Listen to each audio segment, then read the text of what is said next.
Day 6, graphing a system of linear inequalities. So you'll notice here, I'm going to go ahead and start in example 3. I don't want to make these videos too long, so I'm just doing the videos that are most pertinent to what you guys are going to be doing. So if you look here, an inequality has a less than or a greater than symbol in the equation. A less than or a greater than symbol. So the first thing you're going to want to do with this is you're going to want to put it in slope-intercept form. Okay? But instead of just having an equal sign here, we might have a less than or a greater than, or we might have an equal and a greater than, or an equal and a less than symbol. Anyway, so we're going to go ahead and put this in this format. So we're going to subtract the 2x.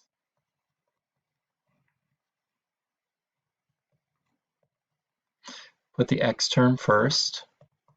It's a positive 6, so put plus 6. Okay, and then we're going to divide by 3.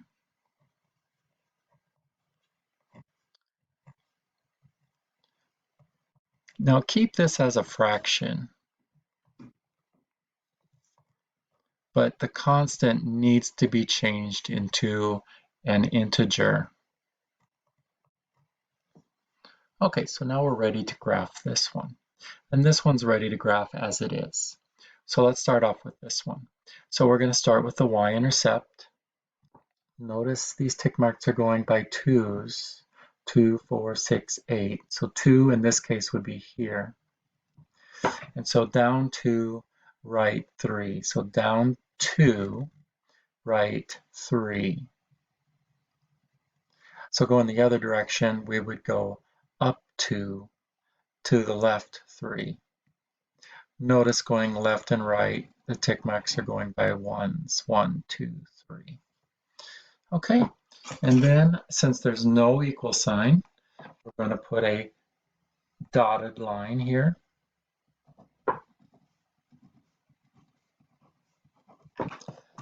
Okay, and then because it is a less than symbol, we would shade below the line.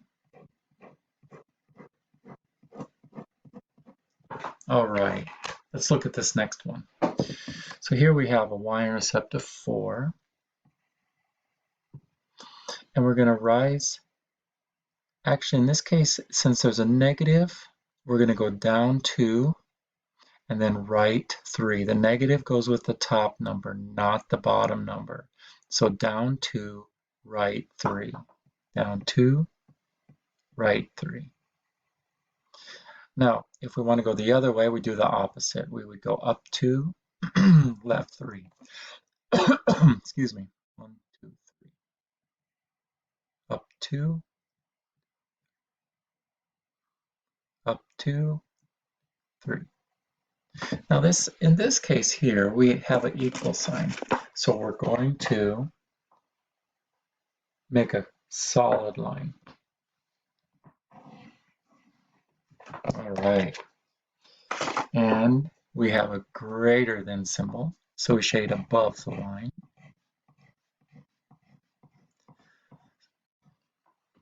And now we want to find the solutions. The solutions are going to be where the two graphs overlap.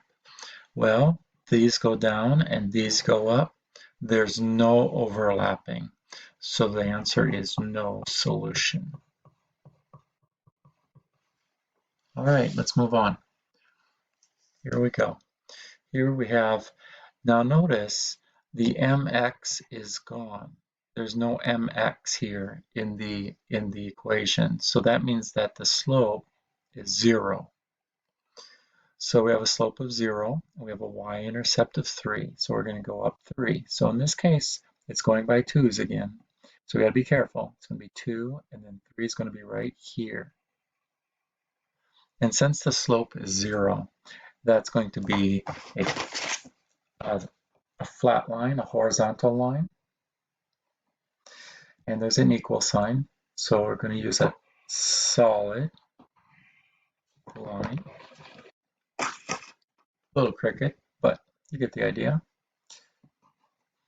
And it's a less than, so we shade below. All right, this one is ready to graph, starting off with the y-intercept. The slope is going to be 1, and remember we need to put it over 1 when it's an integer. So rise 1, run 1. Rise, sorry, from here, rise 1, run 1. Remember it's going by 2's. Rise 1, run 1. Rise 1, run 1. And the other direction. So down 1, left 1. Down 1, left 1. And this one has a dotted line because there's no equal sign.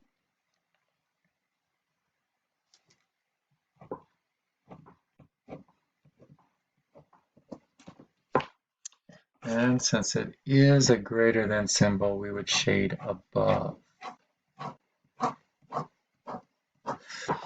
So, where are the solutions? The solutions are going to be where the shading overlaps. So it's going to be all of this.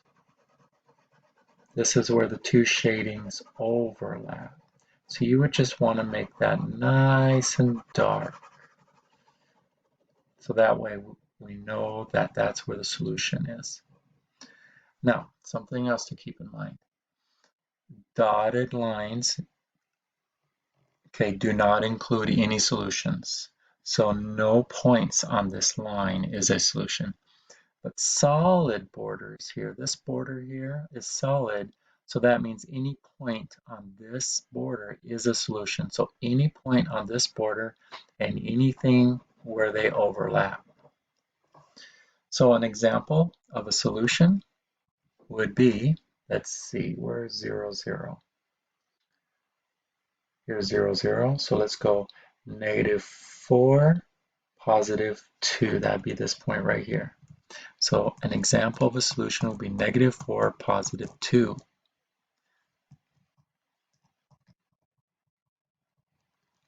Another possible solution, let's go -8, -1. And there's many more.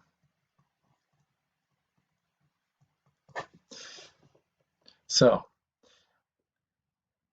that's how you get your solutions on that.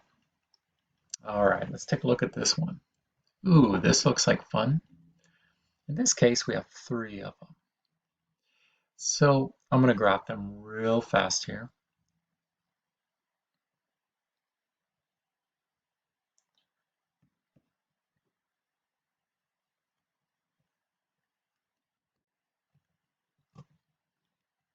And hopefully I won't make a mistake. I'm graphing this one right now.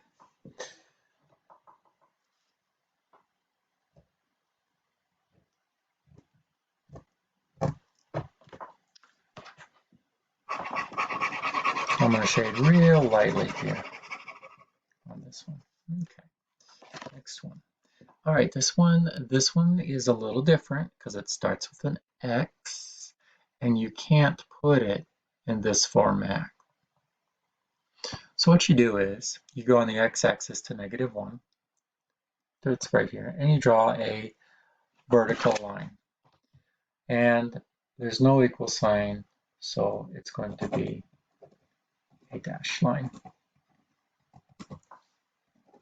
Okay, so we have a dashed line here. It's greater than, so to go greater than -1, which means to shade to the right.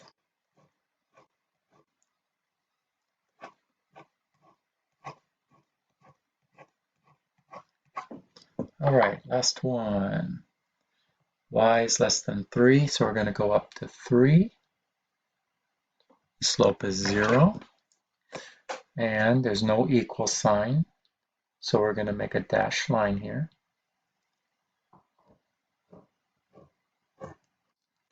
And it's less than, so we shade down.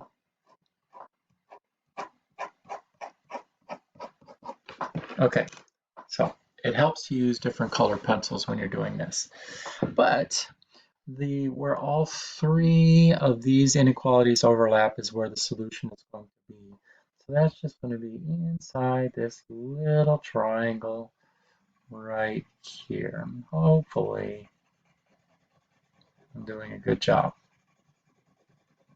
So all the points inside this triangle, that's where all the shadings overlap right inside here.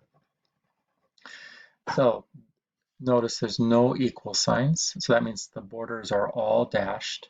That means that there are no solutions on the borders, only inside here. All right, let me look at another problem. Okay, well, first of all, I want to apologize for this video going so long, but let's take a look at a word problem for systems of equations. Now, equations, we're not talking about a less than or a greater than, we're talking about an equation, an equal sign, okay? So a system means two or more equations. Now, I know that these are a challenge for many students. So I have given you all the answers at the bottom of this document. But what I want to see from you is I want to see the equations and I want to see you solve them and get those answers. Okay? So it says Kristen spent $131 on shirts. Fancy shirts cost $28 and plain shirts cost $15. If she bought a total of 7, then how many of each kind did she buy? So the first thing we want to do is notice there's fancy shirts and plain shirts. So right off the bat, I'm going to use F to represent the number of fancy shirts.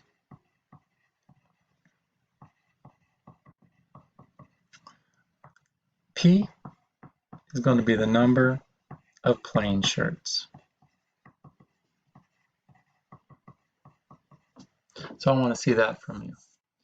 Next, I want to see your equations. It says that they had a total of 7. So we would just do F, the number fancy, plus the number plain is going to be a total of 7 shirts. All right, so now we're going to do, that's how many there are. The next we're going to do is the money. So fancy shirts are $28. So $28 for each fancy shirt, plus it's $15 for each plain shirt. And so you're going to get a total of $100 when you sell them. So now to solve this, you're going to either want to use substitution or elimination. And go ahead and refer back to my previous video on how to do these two methods to solve a system. I want to see you using one of these two methods, your choice, to solve. How many fancy, and how many plain shirts did we have? All right. If you're struggling and you need more examples, just send me an email or send me a message.